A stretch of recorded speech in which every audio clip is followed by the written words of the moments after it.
AP రాజకీయాల్లో గత కొంతకాలంగా ఎదురుచూస్తున్న పరిణామం నేడు వాస్తవ రూపం దాల్చింది. టీడీపీ, జనసేన, బీజేపీ మధ్య పొత్తు కుదిరింది.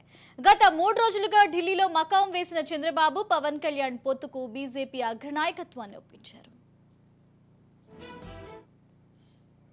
దీనిపై నేడు టీడీపీ సీనియర్ నేత కనకమేడల రవీంద్ర కుమార్ అధికారికంగా వెల్లడించారు. ఏపీలో 3 పార్టీల మధ్య పొత్తు కుదిరిందని తెలిపారు. ఇక పొత్తు ప్రకారం 3 పార్టీలు ఓ కూటమిగా 2024 ఎన్నికల్లో పోటీ చేస్తాయని వివరించారు. ఇవాళ టీడీపీ, జనసేన, బీజేపీ సంయుక్తంగా ఒక ప్రకటన విడుదల చేస్తాయని కనకమేడల చెప్పారు. పొత్తుకు 3 పార్టీల నేతలు అంగీకరించారని, సీట్ల సర్దుబాటుపై అవగాహనకు వచ్చారని తెలిపారు.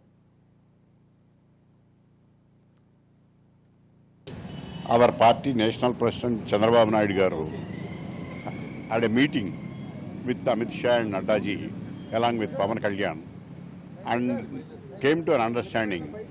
Telugu Desam is joining in NDA and also Janasena is a part of already NDA and they came to understand to contest with the alliance of all the 3 parties in the state of Andhra Pradesh in the ensuing election 2024. So all 3 parties will issue a joint statement in this connection.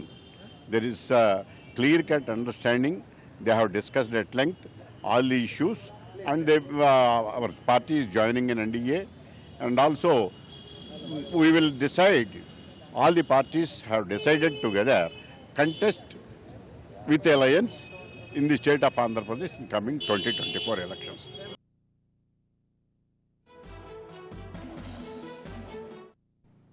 AP రాజకీయాల్లో గత కొంతకాలంగా ఎదురుచూస్తున్న పరిణామం నేడు వాస్తవ రూపం దాల్చింది. TDP, Janasena, BJP మధ్య పొత్తు కుదిరింది. గత 3 రోజులుగా ఢిల్లీలో మకాం వేసిన చంద్రబాబు, పవన్ కళ్యాణ్ పొత్తుకు బీజేపీ అగ్రనాయకత్వాన్ని ఒప్పించారు. ఓవరాల్ ఇదే అంశానికి సంబంధించి మరింత సమాచారం మా ప్రతినిధి సుదర్శన్ అందిస్తారు. సుదర్శన్, 2014 ఈక్వేషనే మళ్ళీ ఏపీలో పునరావృతం అవుతుందని చెప్పవచ్చు. రాబోయే ఎన్నికల్లో వైసీపీకి పోటీగా బీజేపీ, జనసేన, టీడీపీ కూటమి పోటీలో నిలవబోతుంది. దానికి సంబంధించి ఈ రోజు పొత్తుల విషయం క్లారిటీ వచ్చింది. ఫైనల్ గా సీట్ల పంపకాలు ఎటు ఉన్నా, ఎవరు ఎన్ని కోరుకున్నా అన్ని సర్దుబాటు చేసుకుని ఫైనల్ గా 3 పార్టీలు కలిసే పోటీ చేయబోతున్నాయి అన్న విషయం అయితే అధికారికంగా ప్రకటించారు. టీడీపీ రాజ్యసభ సభ్యుడు కనకమేడల కొద్దిసేపటి క్రితమే ఖచ్చితంగా 3 పార్టీలు కలిసే పొత్తులో ఉంటాయి అని ఆయన అనౌన్స్ చేసిన నేపథ్యంలో సీట్ల పంపకాలు అయితే ఇంకా కొలిక్కొచ్చినట్టుగా లేవు. ఎందుకంటే సీట్ల విషయంలో పూర్తి క్లారిటీ వచ్చిందంటే అధికారికంగా చంద్రబాబు నాయుడు, అమిత్ షా అలాగే పవన్ కళ్యాణ్ కలిసే మీడియాకు సమాచారము ఇస్తారని ఫస్ట్ నుంచి కూడా ఎక్స్పెక్ట్ చేశారు. ఇక్కడ వస్తున్నటువంటి ప్రధాన సమస్య ఏంటంటే బీజేపీ కొన్ని ఊహించిన దానికంటే కొన్ని ఎక్కువ సీట్లు అడుగుతుంది. అయితే దానిపైన చంద్రబాబు నాయుడు అనేక విధాలుగా వివరణ ఇచ్చే ప్రయత్నం చేస్తున్నారు. ఎందుకంటే మీరు కోరుకుంటున్నటువంటి సీట్ల సంఖ్యకు అనుగుణంగా రాష్ట్రంలో మీ పార్టీకి అంత బలం లేదు. నిజానికి అంతమంది క్యాండిడేట్స్ కూడా, సరైన క్యాండిడేట్స్ కూడా మీకు అందుబాటులో లేరు. కాబట్టి అవి ఓడిపోతే రేపు కూటమి మొత్తం పైన ఎఫెక్ట్ పడే అవకాశం ఉంటుంది అని చంద్రబాబు బీజేపీ నేతలకు అనేక విధాలుగా సర్ది చెప్పే ప్రయత్నం చేస్తున్నారు. ఇప్పటికే 24 సీట్లను జనసేనకు ఇచ్చాము, అవసరమైతే జనసేనలో ఉన్నటువంటి కొన్ని సీట్లను తగ్గించి వాటిల్లో బీజేపీ అభ్యర్థులు పోటీ చేసినా తమకు అభ్యంతరం లేదు. కానీ మొత్తం మీద ఒక 30 అసెంబ్లీ సీట్లు పొత్తులో భాగంగా ఈ 2 పార్టీలకు ఇవ్వడానికి చంద్రబాబు నాయుడు అంగీకారం తెలిపినట్టుగా తెలుస్తుంది. ఇక్కడ మరో ఆసక్తికరమైన విషయం ఏంటంటే బీజేపీ జనసేనను ఒక వర్గంగానే, ఒక కూటమిగానే చంద్రబాబు నాయుడు చూస్తూ ఉన్నారు. వాళ్ళిద్దరికీ కలిపి ఎన్ని ఇవ్వాలి అనేది, ఎందుకంటే మేజర్ పార్టీ టీడీపీనే కాబట్టి ఎన్ని వదులుకోవాలి, ఎక్కడెక్కడ వదులుకోవాల్సి ఉంటుంది. ఎందుకంటే ప్రతి 175 నియోజకవర్గాల్లో టీడీపీ కొంత బలంగా ఉంది, ఆశావహులు ఉన్నారు. ఒక్కొక్క స్థానంలో 2-3 ఎంపీ సీట్లు కానీ ఎమ్మెల్యే సీట్లు కానీ ఎక్స్పెక్ట్ చేస్తున్న పరిస్థితుల్లో వాళ్ళందరినీ నచ్చజెప్పి ఈ బీజేపీ అభ్యర్థికో జనసేన అభ్యర్థికో ఓట్లు డైవర్ట్ చేయాలంటే అది కొంత తలకు మించిన భారమే.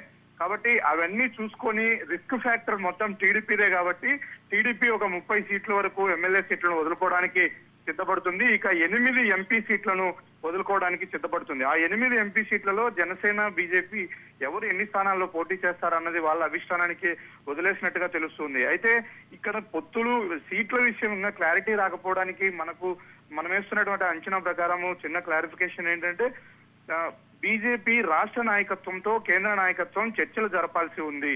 ఎక్కడెక్కడ మనకు బలమైన అభ్యర్థులు ఉన్నారు, ఏ సీట్లు మనం పొత్తులో కోరుకుంటే బాగుంటది, ఎన్ని సీట్లలో మనం పోటీ చేస్తే ఖచ్చితంగా ఒక 90% గెలవగలుగుతాము అనే డిస్కషన్ రాష్ట్ర నాయకులతో అమిత్ షా చర్చించిన తర్వాత ఆ మేరకు ఆ 30 సీట్లలో ఎన్ని బీజేపీ చేయాలి, ఎన్ని జనసేన చేయాలనేది ఉన్నది. ఇక జనసేన విషయానికి కూడా వస్తే 24 అని కోరుకున్నారు, చంద్రబాబు నాయుడు అందుకు అంగీకరించాడు. అయితే 24లో కూడా సరైన అభ్యర్థులు జనసేనకి ఇప్పుడు దొరకడం లేదు. లాస్ట్ టైం అనౌన్స్ చేసిన 5 మందిలో కూడా అప్పటికప్పుడు వచ్చి వైట్ పేపర్ మీద అభ్యర్థులను రాసి ఇచ్చారు తప్ప ప్రామాణికంగా ఈ నియోజకవర్గంలో మాకు బలమైన అభ్యర్థి ఉన్నాడు, ఆయనకి ఇస్తే ఖచ్చితంగా గెలవగలుగుతారు అన్న క్యాండిడేట్స్ ఒక 24 మందిని పవన్ కళ్యాణ్ పేర్లు చెప్పలేని పరిస్థితి ఉంది.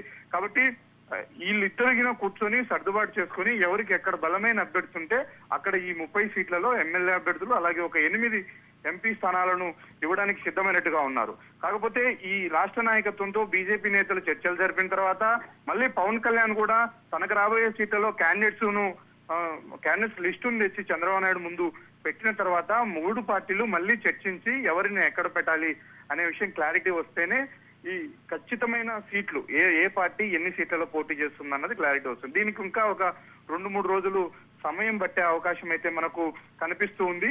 సరే, ఈ సీట్ల సర్దుబాటు విషయంలో ఎటొచ్చినా ఎవరు ఎన్ని సీట్లలో పోటీ చేయాలని కొంత డిమాండ్ చేసినప్పటికీ అన్నిటికీ అంగీకరించి త్యాగానికైనా సిద్ధమై ఖచ్చితంగా కూటమితోనే మనం ఎన్నికలకు వెళితే ఫలితం ఉంటుంది అన్నది చంద్రబాబు నాయుడు ఆలోచనగా తెలుస్తూ ఉన్నది. 2014 ఈక్వేషన్ ప్రకారమే వైసీపీని దెబ్బ కొట్టగలము, ఇటు కమ్యూనిటీస్ పరంగా కావచ్చు అలాగే శక్తి పరంగా కావచ్చు, ఇవన్నీ కూడా ఈ 3 పార్టీల కలయిక ద్వారానే మనం చేకూర్చుకొని బలం పొంది తద్వారా వైసీపీని ఓడించడానికి అవకాశం ఉంటుంది అన్నది ఆ 3 పార్టీలు కూడా యోచిస్తున్నాయి. కాబట్టి ఇప్పటికైతే పొత్తు క్లారిఫై అయింది. ఇక సీట్ల పంపకాల విషయానికి వచ్చి ఒక 2 రోజుల్లో క్లారిటీ వచ్చే అవకాశాలు అయితే మనకు స్పష్టంగా కనిపిస్తున్నాయి. Right, thank you Sudarshan.